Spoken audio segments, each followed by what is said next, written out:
Now, there's a good chance that you're neglecting some really vital and important pieces of gear in your backpacking that have nothing to do with your sleep system, with your shelter, or your backpack. These are items that play so much into how comfortable you are on trail. Now, when it comes to maximizing your comfort on trail, a lot of focus is going to be put on your shelter, your sleep system, and even the layers that you take with you on your trip.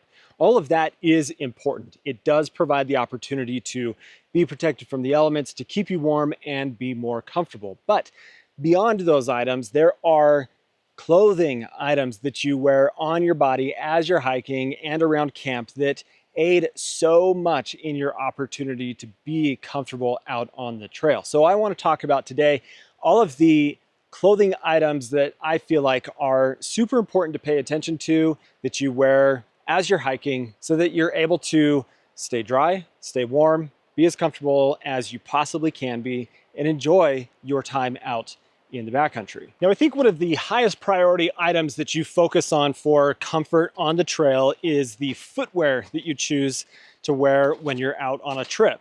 Footwear will make or break your experience because backpacking includes walking. It includes walking over rough terrain, boulders, sand, whatever. It can do a number on your feet. And if you don't have a pair of shoes or boots that fit your foot properly and make it so that you don't get blisters, then you're going to not enjoy your time on trail. Feet and taking care of your feet is so important to your experience. Now, it's hard for me to sit here and recommend a specific pair of shoes for you because feet are shaped differently for everybody. Shoes are going to be different for everybody. So I'm wearing the new Danner N45 lightweight hiking shoe, which fits my foot great. I'm enjoying this shoe a lot, but it may not be the best option for others out there that maybe have really narrow feet or super wide feet or low arches, whatever it is. Shoes are really specific to your personal needs, but they are one of the most important items because that's what gives you traction on trail. It's what makes it possible for you to walk a long distance, to protect your feet, to make it so you don't get blisters, and be able to enjoy that time out in the backcountry. So focus on getting a really good pair of shoes. And if you're allowing yourself to continue to hike in just a poor fitting pair of shoes, I challenge you to go find something that fits your foot better, go spend some more time on trail, and see how it changes your overall experience. But the other half of the equation with footwear is the socks that you choose to put on your feet. One of the biggest mistakes I think people make is choosing to hike in cotton socks. Cotton is a recipe for discomfort and blisters. Do not wear cotton socks when you head out onto the trail. What you want is to have some kind of synthetic or wool blend sock, or even a bamboo sock that is going to keep your foot a bit more cool, as well as pull the moisture away and dry faster, and just not stretch as well when it gets wet. That's something that is really key in managing blisters with your feet. Socks aid so much in protecting your feet from getting blisters. It's also important to understand what your specific foot needs are, because you might have toes that are like overlapping each other and you get blisters in that spot because that's where a friction point is. So maybe having some kind of liner or toe socks is a huge help in mitigating that blister opportunity and making it so you're more comfortable. So I do recommend trying different types of socks, nice and windy, so that you can maximize that comfort opportunity with your feet and protect them as much as possible when you're out on the trail. A little pro tip for you is when you're out on a long day of hiking, if you are carrying 2 pairs of socks, when you stop for lunch to get more calories in your body and kind of take a break, take your shoes off, pull your socks off that you've been wearing all morning, and put a fresh pair of socks on. It will add so much comfort and enjoyment to your day of hiking. I guarantee it. Now, part of what I'm doing while I'm out on this little day hike today is actually testing some new shorts that I got from Huckberry, who is the sponsor of this video today.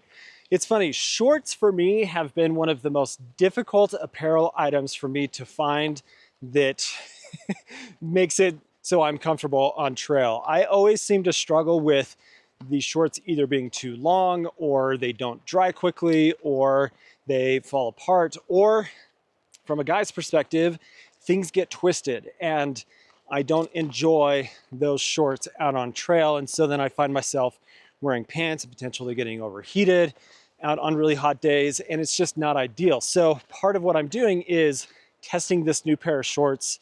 This is like the second or third hike that I've been out on with them, and I am enjoying them quite a bit. And Huckberry is a really cool online retailer that I've been working with the past few months that I've just enjoyed so much. They have so many options of apparel items for guys to choose from.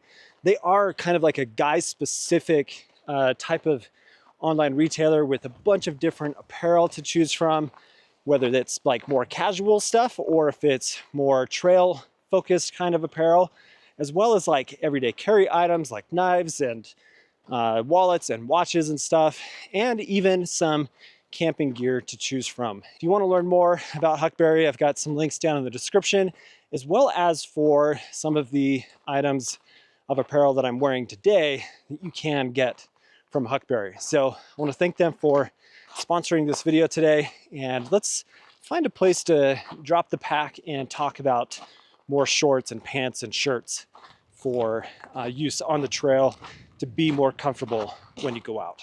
So within that same conversation, talking about shorts, let's break down these proof shorts that I did get from Huckberry that I'm testing and trying to see if they are a great option for me on trail. These are a 9-inch inseam. You can also get a 7-inch inseam, which I am enjoying because they are not coming over top of the knee, and on really hot, sweaty days when you're sweaty, they don't seem to stick to your knee when you're like stepping up on rocks and over logs and stuff, and then creating discomfort that way. So a little bit shorter inseam is nice, and they are also 100% polyester, which means that they are going to dry quickly, and they're also lightweight. But another option that I've used in the past is the Skyline shorts from Outdoor Vitals. These are more of a running style, like short, very lightweight, super breathable short that I use on really hot days because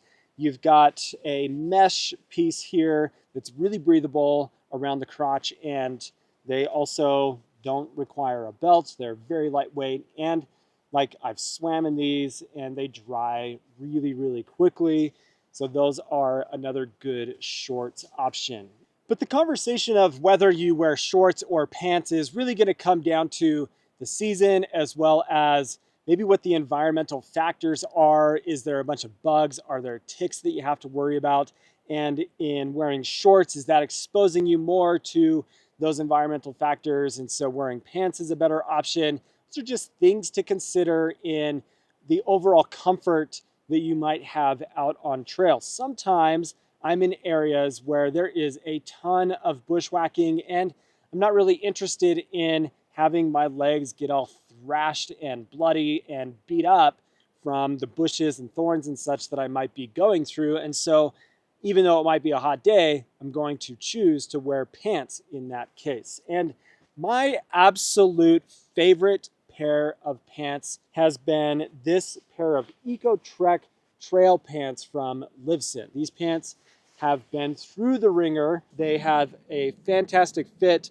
They are articulated in the knees, which makes it so that you're not getting weird like twisting or rubbing going on. These are awesome because of all of those features that you get out of the pants. But again, this can come down to personal preference. What is your body type? What are your specific needs? What I don't like out of a pair of pants is something really baggy, something that is kind of heavier weight or just doesn't fit my body right. And so there's opportunity for chafing and like twisting and just not a comfortable experience. So spend some time finding a good pair of pants that fit your body well and doesn't create discomfort like these ones that I found from Livsen. Now, we've all heard the phrase cotton kills, right? It's a phrase that gets tossed around of never wear cotton out in the backcountry because it holds on to moisture, it doesn't dry quickly, and in cold environments, it's going to lead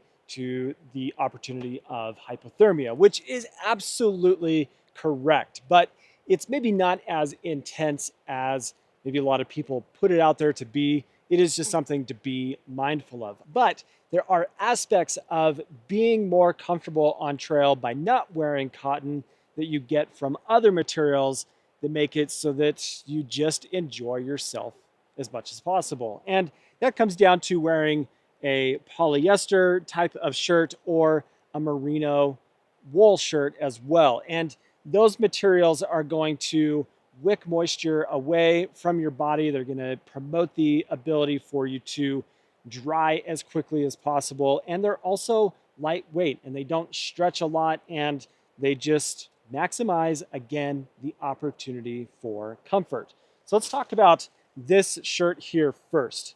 Once I stopped wearing cotton t-shirts, I went to trying a sun hoodie. And I have absolutely fallen in love with what a sun hoodie provides from a comfort standpoint. I don't like lathering myself up with a bunch of sunscreen. I get sticky and gross with it, and you're just mixing all that dirt and stuff around. I don't like wearing a bunch of sunscreen out on the trail. So if I can wear something that eliminates that as much as possible, I'll still put it on my face and such. But if I can wear long sleeves and a hood and protect my skin that way, that's going to be my first choice when it comes to protection from the sun. I just think a sun hoodie, if you are spending time out in really sunny locations and being exposed that way and you don't want to wear a bunch of sunscreen, then this is a really nice option. But if you don't want a hood and to go with the long sleeves, then getting a merino wool type of shirt or a polyester wool blend is another good option. This is from the brand Wellen, that is just a nice kind of athletic type of shirt for me to use out hiking that is short sleeve and doesn't have the hood. I can then also go middle ground and still within the wool family get a hoodless long sleeve shirt. Now these are going to be primarily used as your next to skin base layer option that promotes moving moisture away from your body, keeping yourself dry and comfortable that way so that you're not like overheating. But you also have the ability in really hot environments to take these items and dunk them into a stream or a lake or whatever and get them wet, so then you are getting that cooling effect of evaporative cooling against your body so that you can be a bit more comfortable on trail. And the altitude hoodie is my favorite to do with that because polyester as a fiber doesn't stretch as much as other materials. And so this being 100% polyester, I'm able to drop it into the water, put it on and cool myself down that way, and then not have this like super baggy, heavy piece of apparel hanging off of my body as I'm moving down the trail. Let me know what you guys think down in the comments. Also check out Huckberry and links down in the description for some of the items that I've talked about today. Thank you to them for sponsoring this video. Hope you have an awesome day. We'll catch you on the next one. See you later.